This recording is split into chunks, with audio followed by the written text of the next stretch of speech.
What's happening? Facts from the Ghost. Let's get the pod.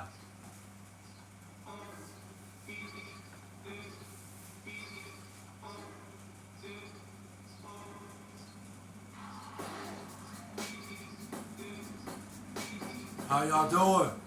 Today's segment is going to detail how the Miami Heat won Game 7 last night, 103-84, and punched their ticket to the NBA Finals by winning the Eastern Conference Finals championship.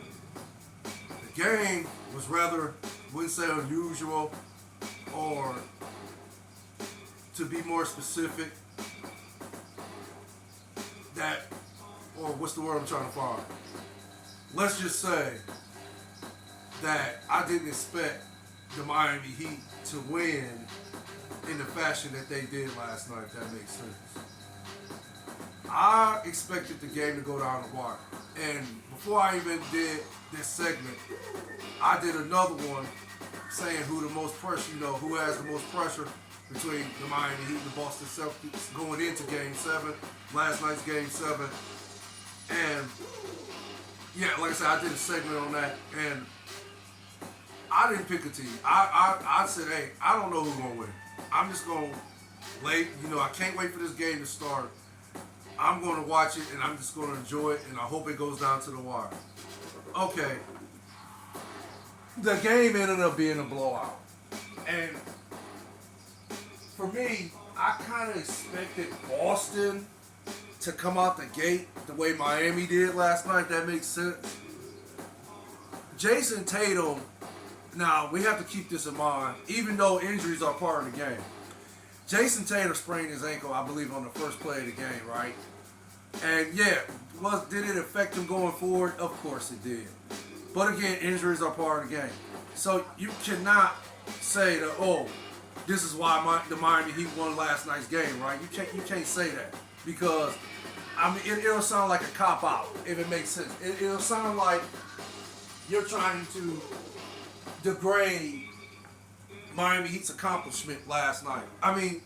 For the Miami Heat to actually have to play into the play-in tournament, right? And initially there was a 7 seed, then they ended up losing to the Hawks.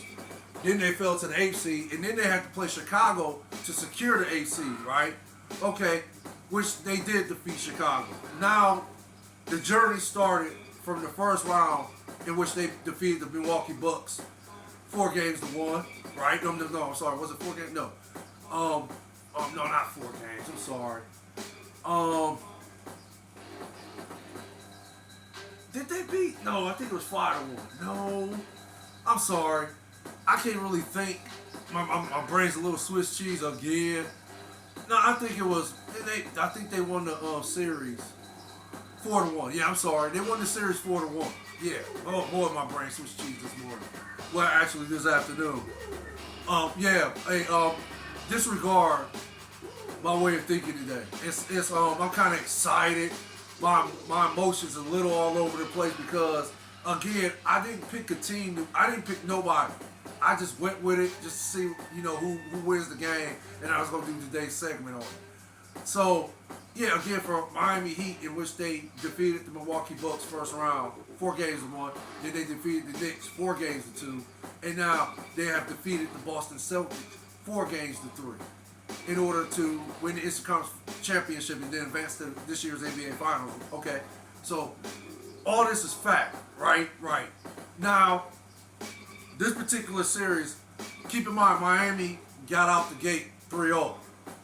And there was a lot of people saying that even though Miami was out, even though Miami was up 3 games to none, I was still hearing whisper that there was I'm not going to say a lot of people was doing it, or in some cases I might have to say they were, because even though Boston was down 3 games to none, they were still favored to win, the majority of the games in the series, if that makes sense.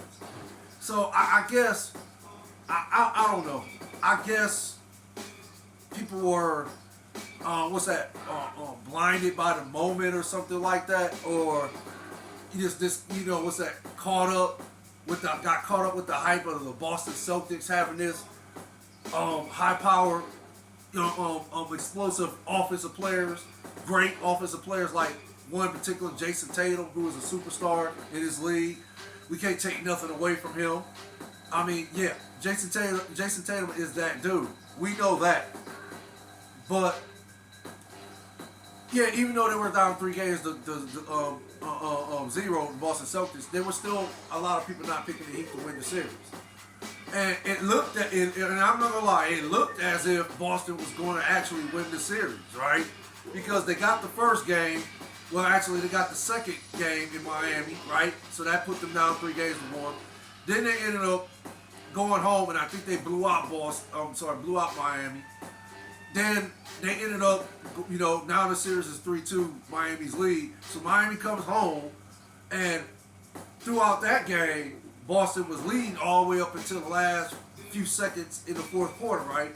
And it took a lucky, miraculous putback by Derek White in order for Boston to force a Game 7.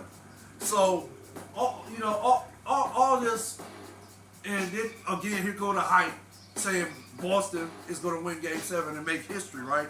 Be the first team to ever come back from a 3-0 deficit, right? Okay, but at the end of the day, Miami won the game last night. But again, I thought the game was going to at least go down to the wire because I knew Miami wasn't going to lay it down first and foremost. But I couldn't help but not think how is it possible Miami, even a Miami team that's ran by the great Pat Riley as far as in the GM position and coached by the best coach in the NBA and Eric Spoelstra. Is it possible they could, surrender a 3-0 lead to the Boston Celtics and allow the Boston Celtics to make history and to become the first team to ever come back from a 3-0 deficit? And then Miami being the answer to a trivia question, who was that team that lost to Boston, right? So, I mean, I'm not going to, I thought it was, I looked at it and said it might be possible. Is there a chance Miami could lose this game? Because I just couldn't figure out how Miami, I can understand you go out 3-0, right? I can understand there's a comfortability. There's a comfortability to that, right? You're thinking, okay, we got them. They're not going to continue to fight. They know this is impossible to come back from. They know the history. No team's ever came back from a 3-0 deficit. Any team that has went down 3-0 is 0 and 149, I believe, right? And now I believe it's 150. I could be wrong about that, but I believe now it's 150 because Boston lost last night, right? Okay, so I understand the comfortability. I'm sorry, the comfortability. What's that? Comfortability or something like that. Yeah, comfortability. I understand that's taking place when a team is up 3-0 on the opposing team, right? But I still couldn't see Miami losing 3 straight games, if that makes sense. So it happened. Miami lost 3 straight games. Duke lost 3 straight games, and now Game 7 took place last night. So yeah, going into that game, I just wasn't sure how Miami was going to come out playing. I will say this: after they lost Game 6, Eric Spoelstra was adamant in saying to the interviewers, what do they call them, the reporters. He was adamant saying to the reporters that, look, we want to get this going right now. If it was up to us, throw the ball up right now and let's get Game 7 going now, right now. But he said, fine, we'll wait. But before he said what he said, he pointed on the podium with his finger, tapping it, loud enough where everybody can hear it. And he said, yeah, we're ready to get this thing going right now. We're gonna win. I understand we have to wait 48 hours, but yeah, okay, we'll wait the 48 hours, but we're gonna get it done. We're gonna be ready. We're gonna get it done. We're gonna win it. We're gonna win it, right? I don't think he said we're gonna win it, but I know he said we're gonna get it done. Okay, but still, even after Eric Spoelstra said that, I still was like, okay, anything can happen though. Boston could come out firing on all cylinders, right, in Game 7. And I said if that would have taken place, I could see Miami going down 30-2 in the first quarter. That makes sense, right? And that would have gave them 18-point lead, right? That gave the Celtics an 18-point lead in the first quarter. But as the game progresses, I said that Miami can also go on one of those typical Miami runs where they'll stay within their offense. They, stay with the team concept, stay with Eric Spoelstra's game plan, his schematics, and his expertise on defense. And you got to include Pat Riley in all this too, because I'm pretty sure Pat Riley had a lot of feedback, or if any, he's the one who drew up the the schematics, the defensive sets, and the X's and O's. And he might have told, hey, Spoelstra, here you go, study this. This is why I want y'all to run, right? But still, Eric Spoelstra is still the best coach in the NBA, because you still have to know how to coach, right? Somebody can give you a game plan and you still can mess it up by not knowing what you're doing. But no, Eric Spoelstra, we ain't even gonna get into that. We know Eric Spoelstra is a genius too. He's the best coach in the NBA, period, right now. He's the best NBA coach in the NBA right now. So, okay, again, with all this said, I thought that, yeah, Miami was going to go on those typical Miami runs where they'll chip at the lead, they'll play within their offense. Jimmy Butler will pick his spots on the court. He will set up his teammates to get good shots, good quality shots, and so forth. Then, of course, they'll run back and play defense, team defense, helping each other out and so forth. Switching on screens, calling out screens, doubling, when it's doubling at the appropriate times and so forth. This is what I was seeing, the vision I was seeing. I'm not saying that that was going to take place last night, which it didn't.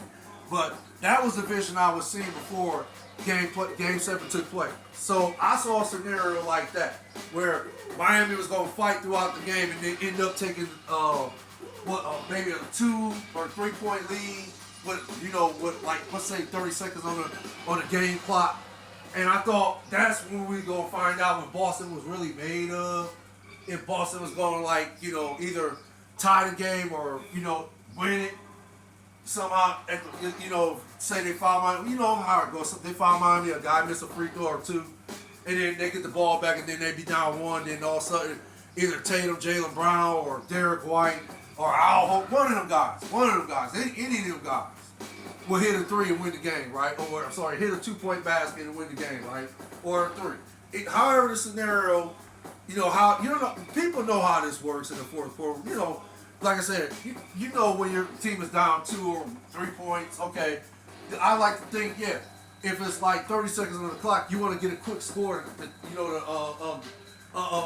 get it to 1.